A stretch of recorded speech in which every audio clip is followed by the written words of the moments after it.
What's up, Venture fam? Welcome back to another episode. Today we're going over all of my top 5 camping locations around Las Vegas in 2023. We've camped at a bunch of new places this year, so I wanted to consolidate a list for our top locations between a 1 to 4 hour drive of Vegas. I organized this list based on drive time, starting from the closest drive to the farthest away from Vegas. First up on my list is obviously our backyard national recreation area, which is Lake Mead. I did a ton of videos this year checking out all of the different campgrounds around the area. I have a video going over each and every one of the campgrounds in Lake Mead, so if you want to see that video, I'll leave a link to it down in the description below. One of my favorite campgrounds though is Temple Bar Marina due to how large the spots were and how much vegetation there is between each site, which made it feel very private and was really a relaxing place to camp. My next favorite campground is in Searchlight at Cottonwood Cove Campground, lower campground, because of how close it is to the water. It's within walking distance, so that makes it super convenient to hang out on the beach, launch your kayak, and fish directly from the campground. The campground spots here just aren't as nice as Temple Bar Marina's. It takes about an hour to drive from Las Vegas over to Temple Bar Marina. This is a great place to stay for a single night out of Vegas. Best time of year to go is early spring, fall, and winter months. It can get cold in the winter, but plan accordingly. You definitely want to avoid it during the heat of the summer though. To camp at the campground, it costs about $20 per night per site. Reservations are available online. Only the first 2 sites in the campground are first come first serve, so be sure to reserve a spot online prior to arriving because internet is pretty spotty within the campground. There's over 100 sites at this campground, so it's pretty massive. There's restrooms, grills, picnic tables, shade, and a dump station. This campground is open all year round. Next on our list is Valley of Fire, which is about a 1 hour drive away from Las Vegas. This is a great spot for an overnight trip, but if you plan on doing a lot of hiking and exploring around the park, 2 nights would be best so that you can get a full day in. Best time of year to go is between October to April. Valley of Fire is pretty much inaccessible during the summer months. You can do a day trip out there, but like Valley of Fire, you really can't spend a lot of time outside, so you can just really drive around and see the sights. There is no dispersed camping within the park, so you are limited to campgrounds. There's 2 campgrounds in the park. You do have the ability to reserve spots online now though, which is a huge plus because the campgrounds can get pretty busy during peak seasons.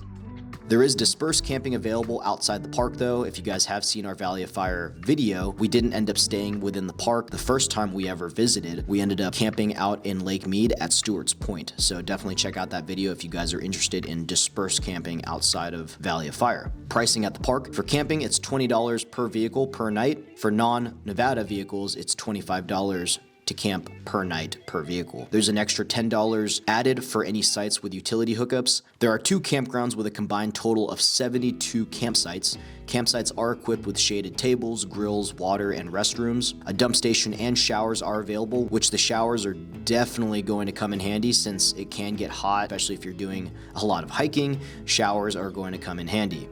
Next, we jump from our 1 hour drive times to about 3 hour drive times for our favorite sites. But if you're looking for a place to camp within a 2 hour drive, some of my recommendations would be Death Valley, Tacoma, California, or Lake Havasu. And I have camped at each one of these locations in the past, so I'll leave links to those videos down below if you're interested in taking a look at those. Next up on our list is Cathedral Gorge State Park.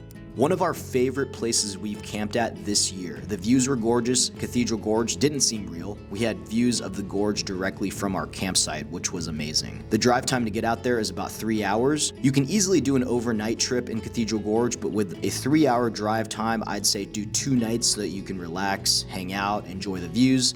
There's a good amount of hiking trails around the area and all of them are dog friendly. The trails you can access directly from the campground as well, so you can really base camp and then hang out around the area and explore. The price to camp out there is a bit more expensive since a majority of the spots have an electric hookup.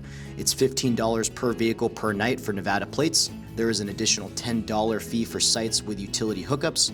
I honestly didn't see any sites that didn't have utility hookups, but there may have been some non-hookup sites a bit further past the campground. The campground has 22 sites available, and each site is first come, first serve. The amenities include flushing toilets, showers, RV hookups, electric but no water/sewer, There was firewood available to purchase on site and a tiny little library, so that was fun to see. Spots were paved, had a shaded picnic table, barbecue grills, fire pits, and there was potable water available within the campground. Multiple hiking trails are accessible from the campground as well. The best time of year to go is early spring and late fall. Temperatures can get very cold in the winter and really hot in the summer, so going early spring and late fall will be your best bet for weather. We went towards the beginning of the winter season, so the temps did drop to about mid-30s with highs in the 70s during the day, which was perfect. A bit cold, but if you're ready with the proper gear, you'll be fine.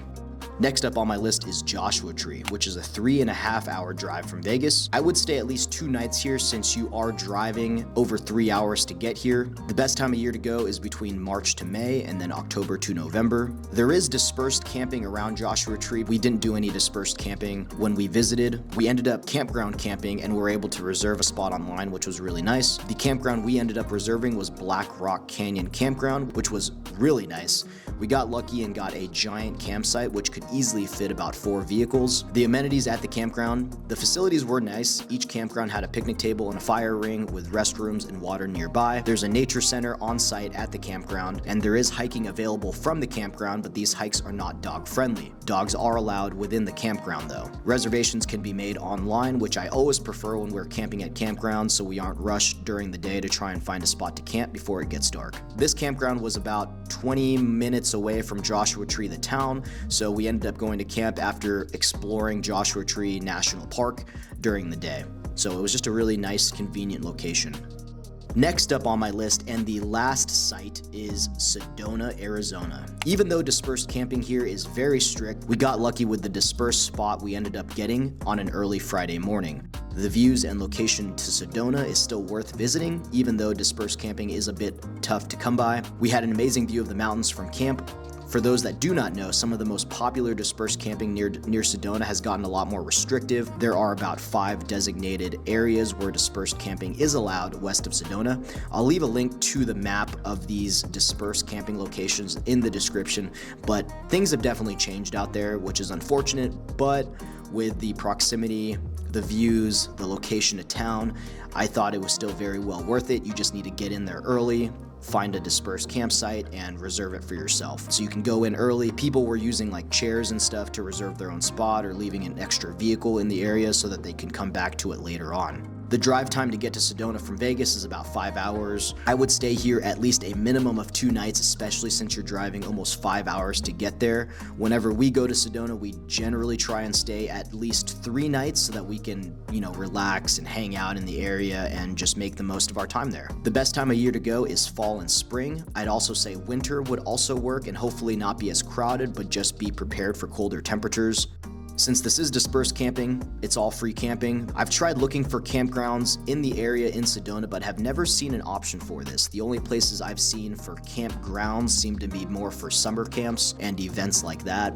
And that concludes our top 5 camping locations around Las Vegas for 2023. If you guys have any questions, leave a comment down below. I'll leave a link to all of the videos to these various locations, so if you guys want to deep dive a little bit further, you can check out those videos in the description. Also leave a comment of your favorite area to camp around Las Vegas. Maybe you guys can give us some suggestions on where we can go in 2024. I don't advertise this often, but if you guys have enjoyed the videos throughout the years and want to support the channel, I'll leave a link to my Buy Me a Coffee site down below where you can buy me a beer, buy me a coffee to support the channel. And thank you guys for watching. Have a happy new year. I truly appreciate it. This year has been crazy with a ton of growth and people joining and subscribing. So thank you guys so much. Have a great new year, and I'll catch you guys on the next video. Thanks.